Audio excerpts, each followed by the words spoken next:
Durante 18 años, mi único negocio fue destruir matrimonios. La gente me pagaba miles de euros, auténticas fortunas, para que rompiera pactos sagrados, y tengo que admitir que era muy bueno en mi trabajo.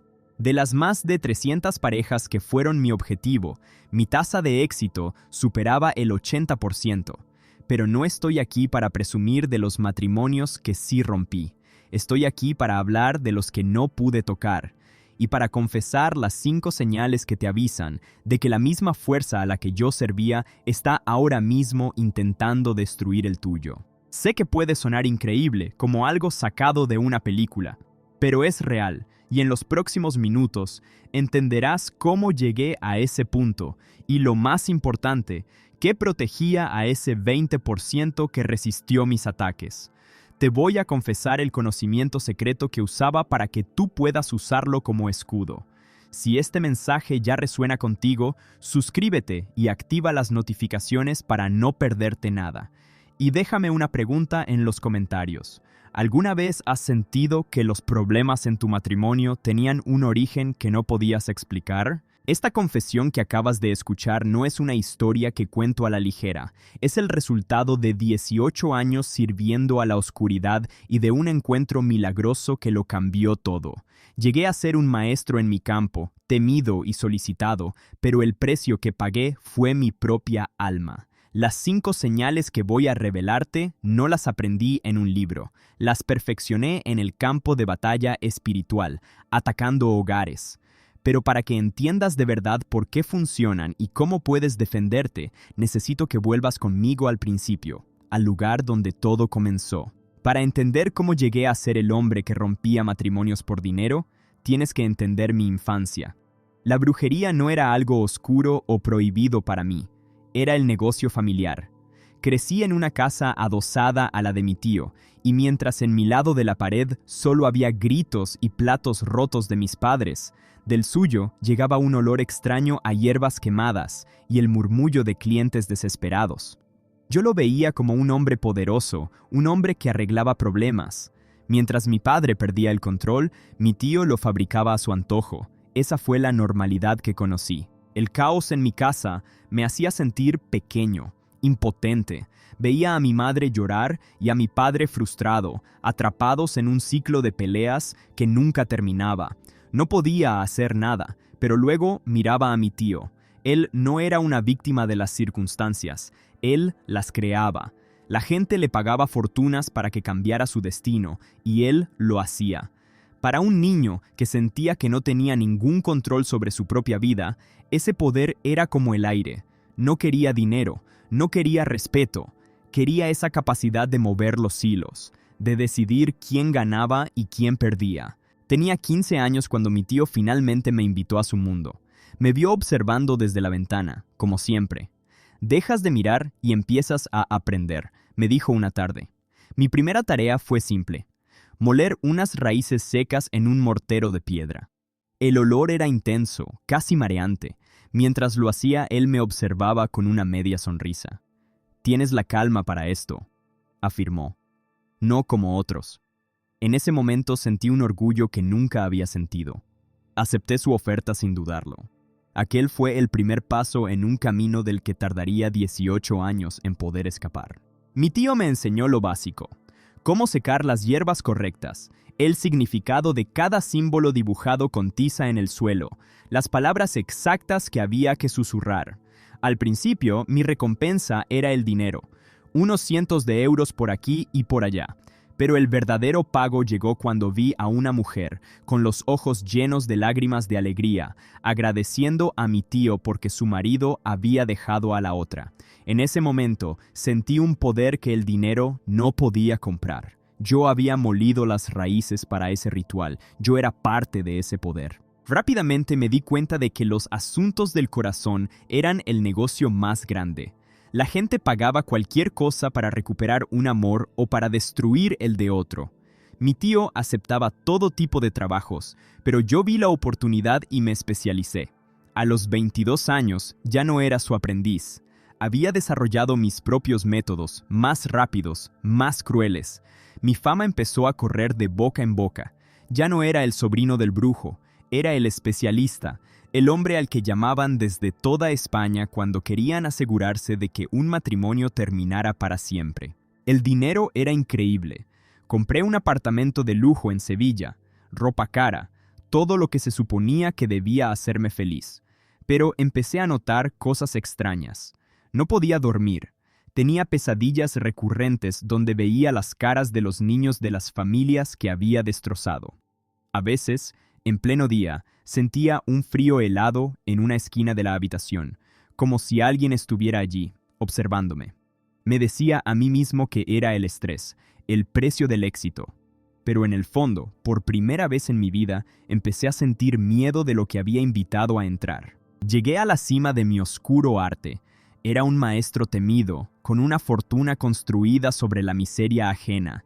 El poder que tanto anhelé de niño era mío, pero los avisos eran cada vez más claros. Las noches sin dormir, la paranoia constante, esa sensación de no estar nunca solo. Ignoré cada señal, convencido de que yo tenía el control. Creía que manejaba estas fuerzas a mi antojo, sin entender que cada matrimonio que rompía era solo una cuota más en una deuda que crecía en la oscuridad, y el día del cobro estaba mucho más cerca de lo que imaginaba. El dinero entraba a raudales, pero la soledad era el precio invisible que pagaba cada día. Vivía en un ático de lujo, pero era una jaula de oro. Intenté tener citas, salir, pero era imposible. En cada mujer veía un posible objetivo, una debilidad que explotar, no una persona a la que amar. El hombre que separaba a cientos de parejas no podía tener a nadie a su lado. Las pesadillas se hicieron mi única compañía. Noche tras noche, no soñaba con demonios, sino con algo peor, los rostros llorosos de los niños de las familias que había destrozado.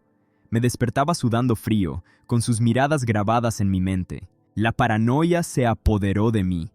Creía que otros brujos me atacaban, que antiguos clientes querían vengarse.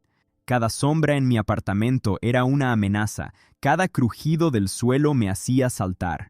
La sensación de que me observaban se hizo constante, un frío que se instalaba en la habitación sin motivo. Perdí la capacidad de sentir empatía. El amor, para mí, ya no era algo real. Se había convertido en una simple reacción química que yo podía manipular a mi antojo. Veía a la gente como marionetas y yo era el que movía los hilos, sin importarme el dolor que causaba. Me convertí en una cáscara vacía. Intenté parar. 2 veces, para ser exactos. La primera vez, después de un caso especialmente cruel, decidí tomarme un mes de descanso. A los 3 días, caí enfermo con una fiebre altísima que ningún médico podía explicar.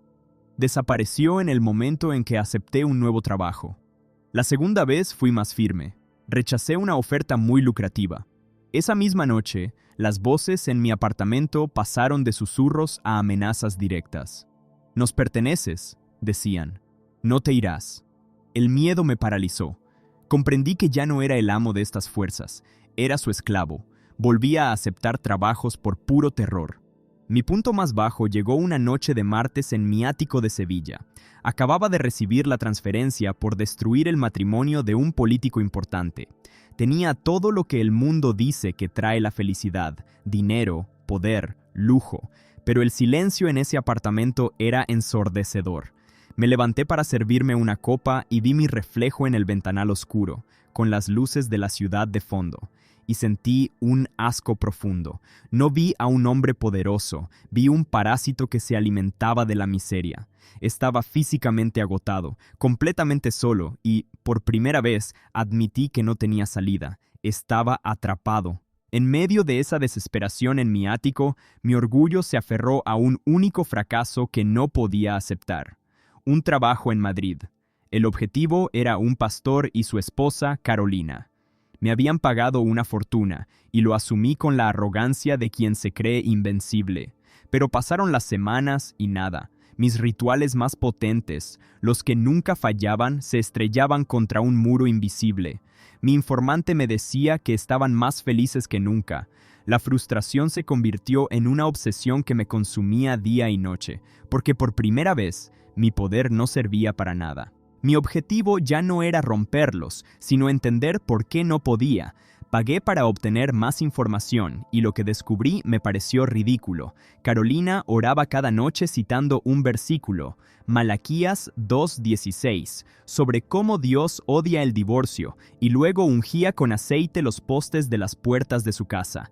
Nunca me había enfrentado a algo así. Para entender a mi enemigo, hice lo impensable para un hombre como yo. Entré en una librería y compré una Biblia. No buscaba a Dios, buscaba el libro de jugadas del oponente para encontrar una fisura en su defensa. Esa noche, en mi sala de rituales, rodeado de mis ídolos de barro y mis herramientas de oscuridad, abrí aquel libro al azar. Mis ojos cayeron en un pasaje, 1 Corintios 13. Empecé a leer. El amor es paciente, es bondadoso. Sentí cada palabra como un golpe físico. No se goza de la injusticia, mas se goza de la verdad. Y ahí me rompí. Me di cuenta con una claridad aterradora de que el trabajo de toda mi vida, mi fuente de orgullo y dinero, era la encarnación exacta de lo contrario. Yo vivía de la impaciencia, de la crueldad, y mi cuenta bancaria estaba llena del gozo de la injusticia. Caí de rodillas sobre los símbolos que yo mismo había dibujado en el suelo y lloré como nunca en mi vida. No era un llanto de pena por mí mismo, sino el peso aplastante de 18 años de maldad cayendo sobre mi alma. Los rostros de cada familia, de cada niño que había destrozado, pasaron por mi mente, y entonces sentí una presencia en la habitación. No era el frío de los espíritus que conocía, era una calidez, una pureza que me quemaba y me limpiaba al mismo tiempo. Y allí, por primera vez, grité un nombre que hasta entonces solo había usado para maldecir. Grité el nombre de Dios. A la mañana siguiente, al despertar, el silencio en el ático no era opresivo, era pacífico. Por primera vez en años, no había sentido el frío de las presencias observándome. No llamé a nadie. Mi primera acción fue coger una bolsa de basura y empezar a destruir cada ídolo, cada libro, cada hierba de mi sala de rituales. Cada objeto que tiraba era como quitarme una cadena. Sabía que esto no era el final, sino el comienzo de una guerra diferente, pero por fin entendía de qué lado debía luchar. Si esta parte de mi historia te ha tocado, dale a me gusta y cuéntame en los comentarios si alguna vez has sentido un cambio así de radical en tu vida. Después de aquella noche, mi mundo cambió. El silencio de mi ático ya no era una jaula, sino un refugio.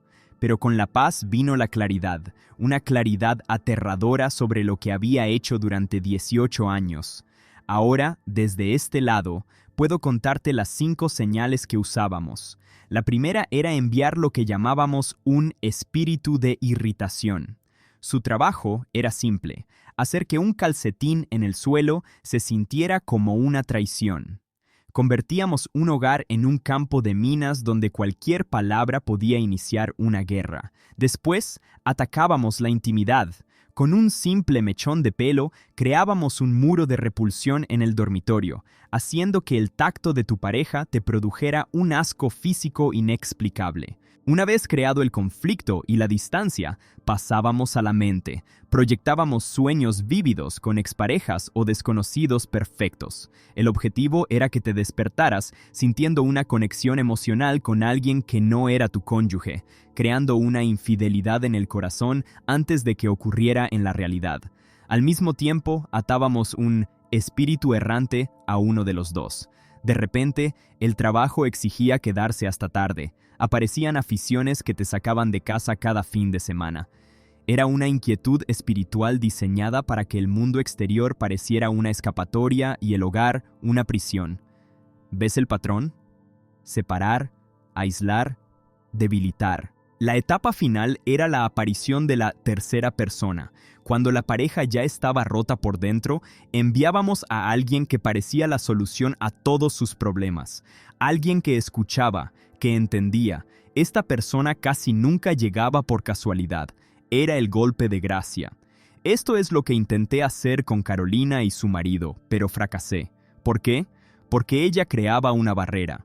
Sus oraciones citando Malaquías 2:16 no eran solo palabras, eran una declaración de ley divina. El aceite en sus puertas creaba una frontera que mis espíritus no podían cruzar. Mis informantes me decían que la casa estaba en llamas. Aprendí estas 5 señales atacando, pero entendí el poder que las anula cuando me encontré con la fe. Y esas revelaciones fueron solo el principio de mi verdadera batalla. Creer que mi conversión fue un final feliz sería un error. Fue el comienzo de la guerra más dura de mi vida. Las primeras semanas en mi nuevo piso de Valencia fueron un infierno. Las fuerzas que antes me servían ahora me veían como un traidor. Sufrí parálisis del sueño casi todas las noches, sintiendo un peso aplastante en el pecho y viendo figuras oscuras en la esquina de la habitación. Escuchaba susurros con mi antiguo nombre, tentándome, prometiéndome que todo volvería a ser como antes si solo renunciaba. El miedo era tan real que a veces no me atrevía a apagar la luz. Mi antiguo mundo no tardó en reaccionar. Mi tío me llamó una sola vez. Su voz era fría como el hielo. Has escupido en el plato que te dio de comer. Eres un traidor y lo pagarás, me dijo antes de colgar. Otros antiguos socios me enviaron mensajes amenazantes. Tuve que cambiar de número, desaparecer por completo. Pasé de tenerlo todo a no tener nada, viviendo de ahorros que se agotaban rápidamente.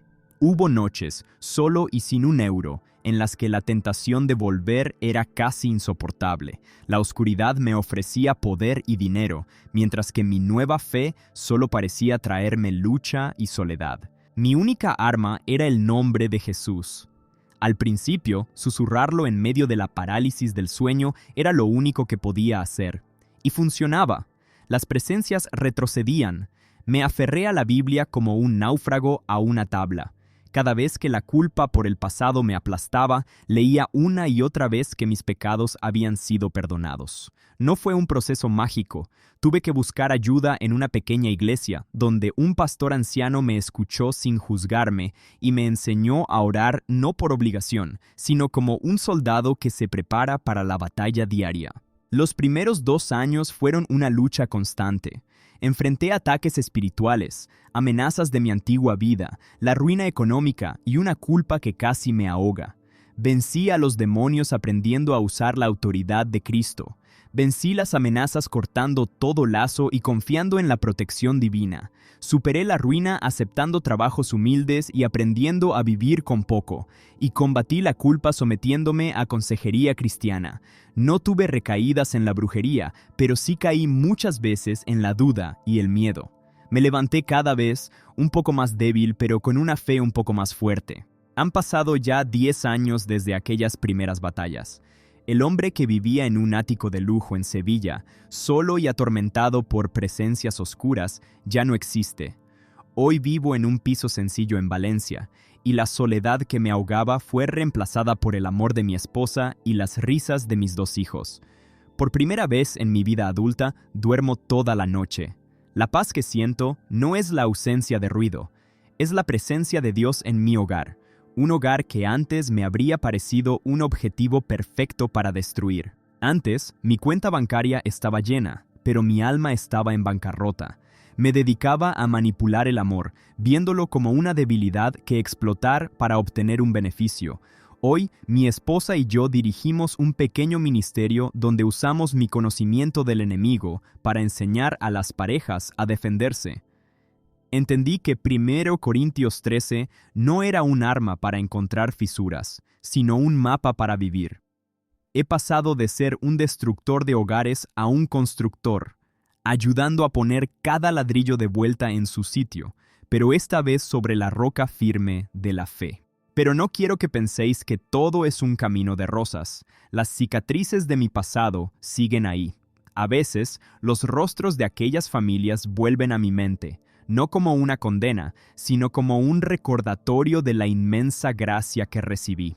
Los 18 años que perdí sirviendo a la oscuridad no me serán devueltos. El daño que causé a cientos de personas es una deuda que solo la sangre de Cristo podía pagar, y es un peso que, aunque perdonado, todavía siento. La lucha contra el orgullo y la autosuficiencia es diaria. Mi propia esposa, que solo conoce a este nuevo hombre, a veces me mira y dice: «No puedo ni imaginar cómo eras antes». Mi pastor dice que soy la prueba de que nadie está demasiado lejos para Dios. El aislamiento fue reemplazado por amor y el tormento por paz. La riqueza se fue, y doy gracias por ello. Hoy mi vida es simple, pero es real, y es esta realidad, esta prueba viviente de la redención, la que me obliga a daros el mensaje final.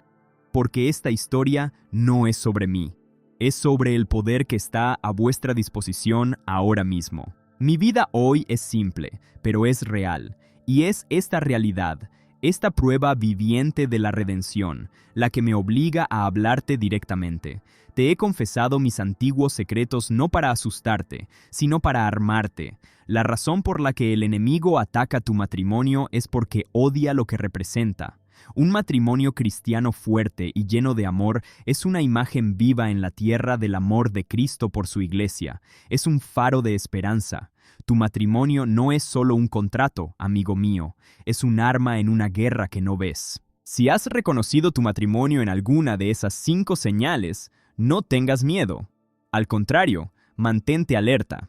No es una señal de que tu amor ha fallado. Es la prueba de que tu matrimonio es tan valioso que se ha convertido en un objetivo. Yo busqué el poder y el control en la oscuridad, y solo encontré esclavitud y soledad. Quizás tú lo estás buscando en tener la razón, en ganar la discusión. Te lo digo yo, que estuve en el otro bando. Esa no es la verdadera batalla. La victoria no está en ganar a tu cónyuge, sino en ganar con él. Entonces, ¿qué puedes hacer ahora mismo? Lo mismo que hizo Carolina, la mujer que me derrotó sin siquiera saber mi nombre. Ora con tu cónyuge, cada día. No es un ritual, es una estrategia de guerra. Tómale de la mano y cread un círculo de poder que ninguna fuerza del infierno puede romper. Unge los postes de tu puerta. Declara en voz alta que tu hogar pertenece a Jesucristo. Recuerda siempre esto. Tu lucha no es contra la persona que duerme a tu lado, es contra las mismas fuerzas a las que yo una vez serví. Mi historia es solo una de muchas. Si este testimonio te ha impactado, por favor, suscríbete para no perderte otros que pueden cambiar vidas. Dale a me gusta para que este mensaje llegue a más gente y compártelo con una pareja que sepas que lo necesita. Y déjame un comentario con tu historia o una petición de oración. Quiero orar por ti. Pasé 18 años perfeccionando el arte de romper matrimonios. Hoy, con la ayuda de Dios, quiero pasar el resto de mi vida enseñándote a hacer el tuyo intocable.